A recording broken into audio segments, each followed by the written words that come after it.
It is the post-match pint after Liverpool have won the second leg of what they're calling the Big Nine.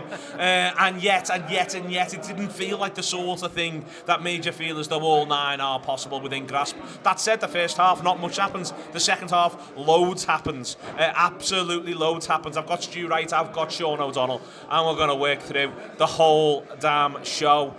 Stu, first and foremost, Ibu Konate knows he's been in a game. He certainly does. I've not seen him have a game. Have to have a game like that against anyone since he's been at Liverpool. He was absolutely incredible. Unplayable at times. Unplayable. And you know, when you think back, he was on our books, and we never got to see him, did we? Did he ever make a start? No. You know, he is a real force. He's a real presence, isn't he? You know what I mean? And you can imagine in a better team, causing teams a huge problem. Konate certainly knows he's been in a game. He knows he's been in a game. They all know they've been in a game, Shaun. Every single time I thought we'll score, and that'll be the end of the matter. 1-0, goes 1-1. We score, I think that'll be the end of the matter. It goes 2-2. We score, I think that's it. It'll be the end of the matter. We'll go on and we'll run this out. I want to give massive credit to Forest. I think they're a bit of a funny team in a funny moment, and they might go down.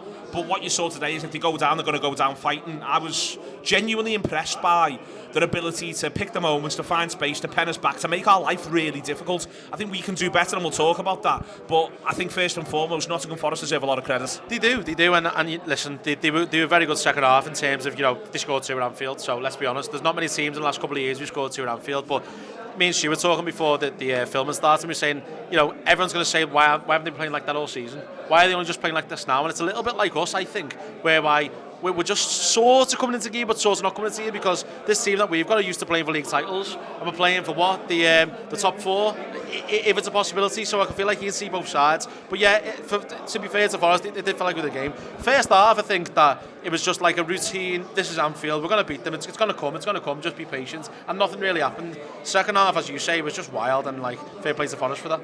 Fair play to Forest for making it wild. We stand up uncounted. I think that earlier this season, you can make an argument we don't win that.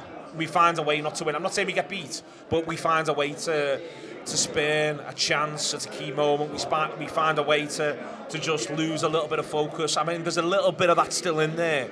But against Arsenal, they pull it back to 2-2. Against Leeds, when they get the chances, they take them. Today, they don't lose, they win the game. They win the game, and they'd have had all the reasons in the world not to win the game, but they win the game. Yeah, they do. I think both teams, you've got to give both teams credit for the resilience that they showed in the game. Both teams never gave up throughout, and it became, to be honest, in the final half an hour, it became a real scrap. And I was worried that the last 10 minutes going to end up with us really clinging on if we didn't score another. But it didn't feel like that towards the end. We seemed to ride out the storm. They felt punched out by about 85, I think. They did.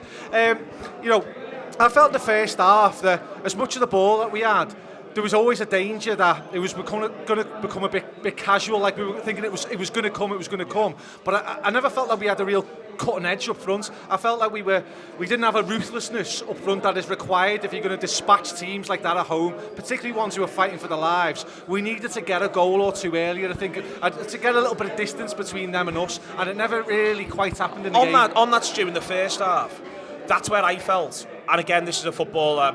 Some people who watch this sort of stuff don't like you praising.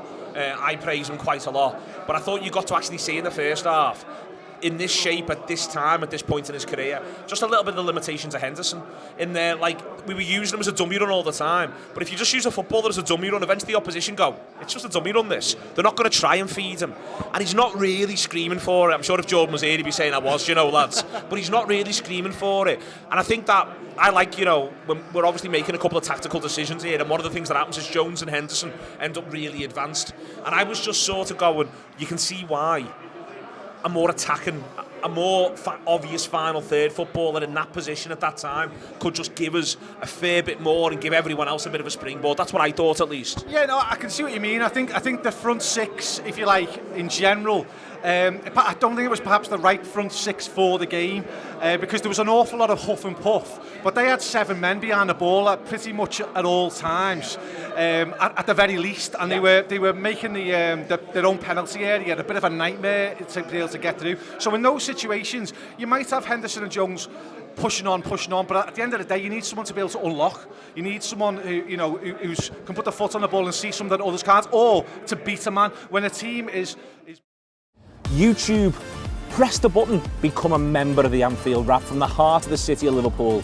The best way to enjoy all your Liverpool-based videos, everything you need, every single day. It is the Anfield Wrap.